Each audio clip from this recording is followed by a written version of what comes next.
పశ్చిమ గోదావరి జిల్లాలో రాజకీయ వాతావరణం మరింతగా వేడెక్కింది. ఈ నెల 15న మాజీ సీఎం వైఎస్ జగన్ జిల్లా పర్యటనకు సిద్ధమవుతున్న వేళ టీడీపీ రాష్ట్ర కార్యదర్శి కోళ్ల నాగేశ్వరరావు తీవ్ర విమర్శలు గుప్పించారు. 2019 నుంచి 2024 వరకు రైతులకు జరిగిన నష్టానికి ముందుగా క్షమాపణ చెప్పిన తర్వాతే జిల్లాలో అడుగు పెట్టాలన్నారు. రైతు సంక్షేమంపై బహిరంగ చర్చకు రావాల్సిందిగా జగన్ కే సవాల్ విసిరారాయన.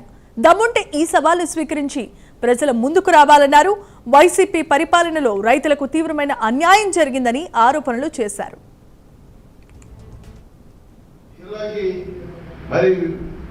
జగన్మోహన్ రెడ్డి గారు వచ్చి 15వ తారీఖున పశ్చిమ గోదావరి జిల్లాలో పర్యటిస్తామని చెప్పేసి నిన్న స్టేట్మెంట్ వచ్చింది. ఆ స్టేట్మెంట్ లో పేరు నాని గారు, గురువాడ అమర్నాథ్ గారు, అలాగే చిరు వెంకటరెడ్డి గారు, ప్రసాద్ రాజు గారు మాట్లాడారు. ఏం మాట్లాడారంటే రైతులు మోసపోయారు, కూడ ప్రభుత్వం వచ్చాక వాళ్ళని పరామర్శిస్తే వస్తారని చెప్పి చెబుతున్నారు. మన తెలుగుదేశం పార్టీ కనుక నాకు పర్మిషన్ ఇస్తే జిల్లాలో రైతులందరూ కూడా చెబుతున్నారు. నాకు 2019 నుంచి 24 మధ్య నష్టపోయిన రైతులు ప్రతి ఒక్కరు కూడా జగన్మోహన్ రెడ్డి జిల్లా రైతులు చేసిన నష్టాన్ని తప్పు చెప్పి జిల్లాలో రావాలి, అది మీరు నాయకత్వం అని చెప్పి తెలుగుదేశం పార్టీని కోరుతున్నారు.